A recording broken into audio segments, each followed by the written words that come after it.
السلام عليكم، أنا دينا شعراوي ودي البيج بتاعتي بوليمر كرافتس. النهاردة هنتكلم على أنواع الصلصال اللي موجودة في مصر.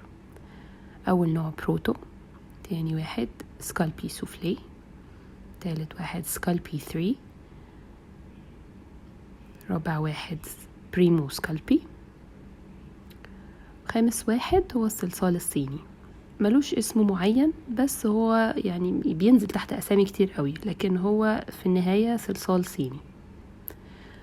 هنتكلم عن كل واحد من الأنواع دي من حيث درجة الحرارة، وبعد كده هنتكلم من حيث العجن.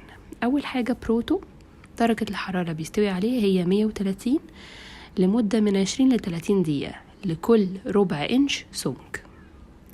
سكالبي سوفلي على درجة حرارة 130 لمدة 30 دقيقة، ده برضو لكل ربع إنش سمك.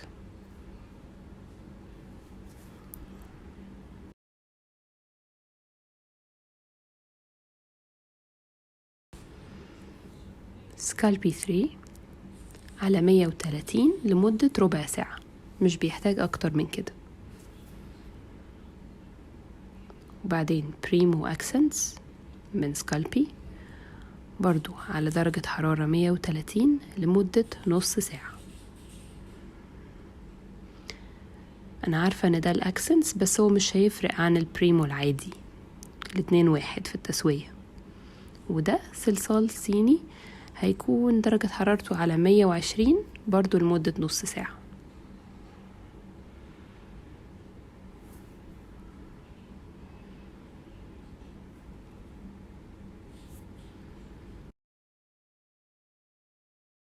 ناخد واحد واحد من الصلصال ونشوف شكله عامل ازاي في ايدينا. اول واحد البروتو، انا اخترت اللون الازرق ده. هو صلصال ناشف، مش طري جدا. اول ما بنشتغل بيه بيكون ناشف.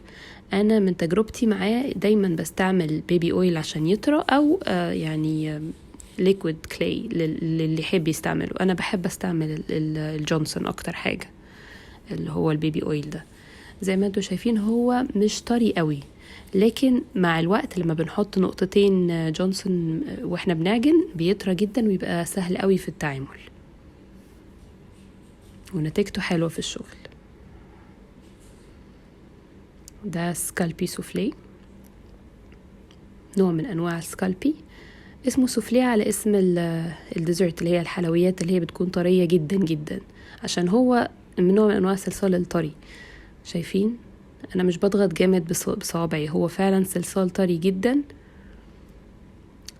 وبعدين بعد السوا بيكون مرن وبيكون قوي، يعني صلصال حلو قوي. ده للناس اللي ايديها بتتعب من العجن الكتير. ده صلصال نوع حلو جدا، يعني نتيجته دايما كمان حلوة.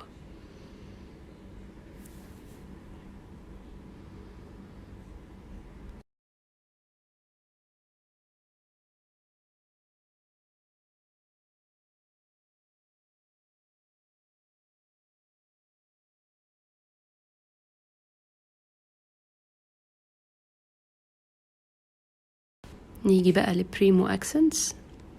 هو صلصال ناشف برضو زي بروتو، لكن هو من اشهر الانواع اللي بتستخدم عالميا، يعني في امريكا وفي كندا وكده بيستعملوا كتير قوي بريمو وبيشكروا فيه. بصراحة انا لما استخدمته ارتحت فيه جدا. مشكلته زي بروتو ان هو بيبقى ناشف شوية في الاول ومحتاج عجن يعني مش كتير يعني، بس محتاج ياخد نقطتين برضو زيت اطفال او ليكويد كلاي اللي تحبوا تحطوه معاه. انا عارفة ان ده الاكسنس، وده معناه ان هو بيدي افكت، يعني هنا هو بيدي تأثير الفضة، ان هو كأنه فضة بس، لكن هو زيه زي البريمو العادي. الصيني هو نوع طري جدا من الصلصال. اول ما بنخرجه من الكيس بيكون طري، يعني بيبقى محتاج حاجة بسيطة جدا من العجن، وبعد كده نقدر نشتغل بيه بمنتهى السهولة. هو مش وحش على فكرة، مش عشان صيني يبقى هو وحش، يعني انا لما جربته اتبسطت بيه. فيعني اللي حابب يجربه جربوه يا جماعة، هو مش سيء، يعني ممكن يعجبكم. طبعا هو مش زي بقية الانواع التانية، بس يعني يمشي حاله. كمان نتيجته بتلمع شوية، يعني في زي لمعة في الصلصال بعد ما يستوي. مهم جدا زي ما قلنا قبل كده يا جماعة درجة الحرارة. وده بقى سكالبي 3. بصوا يا جماعة سكالبي 3 عامل ازاي، طري جدا جدا جدا، شايفين؟ سهل جدا، مش محتاج عجن كتير وطري خالص. وهو بس طبعا مشكلة سكالبي 3 انه هو في القطع الرفيعة بيتكسر بمنتهى السهولة، فهو احنا لازم نتعامل معاه على اساس ان احنا بنعمل حاجة قابلة للكسر. فاول حاجة نخليها سميكة، تاني حاجة ان احنا نسيبها على جنب، مش حاجة بتستخدم على طول، يعني ما ينفعش على مج مثلا او على قلم، لازم تبقى حاجة زي فازة كده، يعني حاجة للزينة. دلوقتي انا فردتهم كلهم على سمك واحد، وحطيت فوق كل نوع من انواع الصلصال اسمه عشان تبقوا عارفين انهي واحد انهي لون هو ده الصلصال. اول واحد الازرق ده بروتو، الاصفر سكالبي سوفلي، الجراي ده او الفاضي ده بريمو، البني سكالبي، والاحمر هو الصيني. انا قسمتهم 2، كل واحد فيهم مكتوب عليه 30 و60، ده لان انا هدخلهم الفرن كل واحد فيهم على لمدة 30 دقيقة ولمدة 60 دقيقة، كل واحد فيهم على اساس درجة الحرارة بتاعته، وبعدين هنطلعهم ونشوف النتيجة. طبعا باينة النتيجة جدا. زي ما احنا شايفين الالوان بتغمق شوية لما بيستوي، وكل ما نسيبه اكتر كل ما بيغمق اكتر، ده في المجمل كده. طبعا في الوان بتفرق عن الوان، وانواع بتفرق عن انواع، بس في بروتو المرة دي اللون اغمق قوي لما سيبناه لمدة 60 دقيقة. اول حاجة خلونا نبص على بروتو 30 دقيقة. شايفين الكور الصغيرة اللي جوه دي اسمها يعني فقاقيع هواء، او يعني دي بتحصل لما ما نكونش عجننا الصلصال كويس. انا ما عجنتهمش كلهم كتير، انا بس كنت عايزة اجرب اوريكم الدنيا عاملة ازاي اول ما يعني ما يخرجوا من الفرن. فده معناه ان بروتو محتاج عجن كتير شوية، يعني عايز ياخد وقته في العجن. الاير بابلز دي موجودة في كل انواع الصلصال، موضوع الفقاقيع ده موجودة في كل الانواع، حتى الصيني موجودة فيه اهو بانت. حتى سكالبي وبريمو وسكالبي 3 كلهم فيهم الموضوع ده.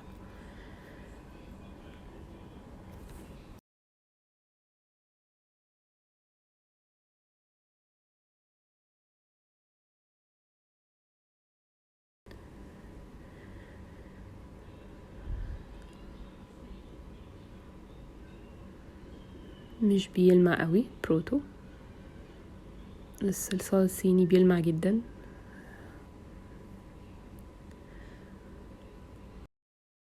سكالبي سوفلي يعني نتيجته زي ما انتوا شايفين نظيفة وناعمة، وفيها يعني فقاقيع هواء قليلة جدا، مش كتيرة خالص.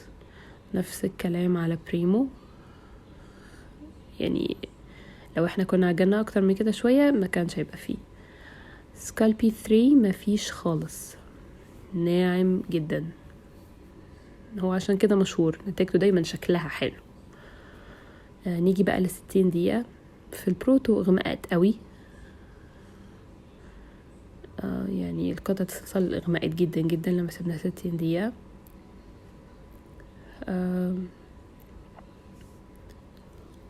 سكالبي سوفلي يعني تقريبا ما حصلش اي تغيير في اللون من 30 دقيقة ل60 دقيقة، الاتنين واحد، ما اتحرقش ولا جراله اي حاجة. بريمو نفس الكلام.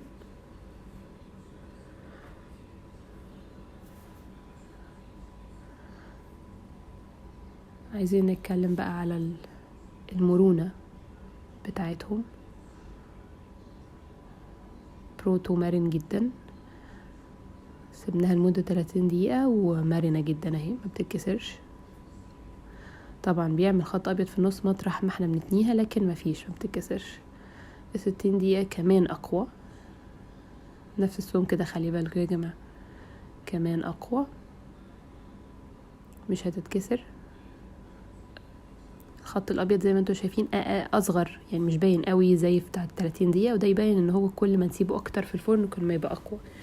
بس هي الفكرة ان احنا لازم نحطه على درجة الحرارة المظبوطة، ولازم لازم يا جماعة نحط عليه اللي هي الخيمة اللي بتتعمل من فويل او بتتعمل من ورق زبدة. ده هنا سكالبي سوفلي، طري جدا يعني ما بيتكسرش، مرن جدا. 30 دقيقة و60 دقيقة كمان نفس الكلام. شايفين؟ ويمكن مش متوفر كتير قوي وكل الالوان مش موجودة فيه سكالبي سوفلي، بس بصراحة انا بنصحكم كل ما تلاقوه تشتروه لانه يعني حلو، من انواع الصلصال. بريمو 30 دقيقة برضو، مرن جدا، بيظهر فيه الخط الابيض لما بس نتنيه لكن ما بيتكسرش، قوي، نتيجته حلوة جدا. مفيش فرق لون كبير قوي ما بين 30 دقيقة وال60 دقيقة. وادي اهو 60 دقيقة برضو، مرن جدا، الخط الابيض مش باين بوضوح زي 30 دقيقة. الصيني بقى 30 دقيقة، شايفين؟ هو مش بيتكسر طبعا، هو برضو مرن، بس في النهاية يعني لو اتكينا عليه شوية زيادة عن كده لا ممكن يتكسر. يعني شايفين الخط الابيض اوريدي باين فيه الشروخ. 60 دقيقة لا طبعا اقوى، الخط الابيض اللي فيه باين بسيط، مش حاسة ان هو هيتقطع زي 30 دقيقة. شايفين؟ فكويس، مش وحش. سكالبي 3 30 دقيقة، هو المفروض يقعد ربع ساعة بس، لكن هي مش هتفرق يعني، انا بس كنت عايزة اجرب لكم. في النهاية كده كده هيتكسر، فهوريكم 30 دقيقة اهو لما اتنيها بسهولة اتكسر، و60 دقيقة هيبقى نفس الكلام برضو هيتكسر. مش عشان هو ضعيف تاني يا جماعة، هو نوعه كده يعني بيستخدم في حاجات تانية. احنا كده خلصنا النهاردة. دي انواع الصلصال اللي انا كنت حابة اكلمكم عليها النهاردة. طبعا انا عارفة ان في انواع تانية عالميا معروفة زي فيمو، سيرنت وكيتو، في حاجات كتير جدا، غير ان في مصر عندنا انواع تانية زي الوان وديمو، بس ما كانوش متوفرين عندي. ان شاء الله لما يبقوا متوفرين عندي بعد كده هبقى اعمل عليهم ريفيو هما كمان. ان شاء الله الفيديو اللي جاي هنتكلم عن الادوات اللي بنستعملها عشان نشكل بيها الصلصال، خصوصا اللي بنحتاجها في الاول كمبتدئين. لو عجبكم الفيديو متنسوش تعملوا سبسكرايب ولايك، ولو حابين تسألوا عن اي حاجة او تعملوا اي حاجة يعني نعملها سوا قولوا لي تحت في الكومنتس. ميرسي، باي.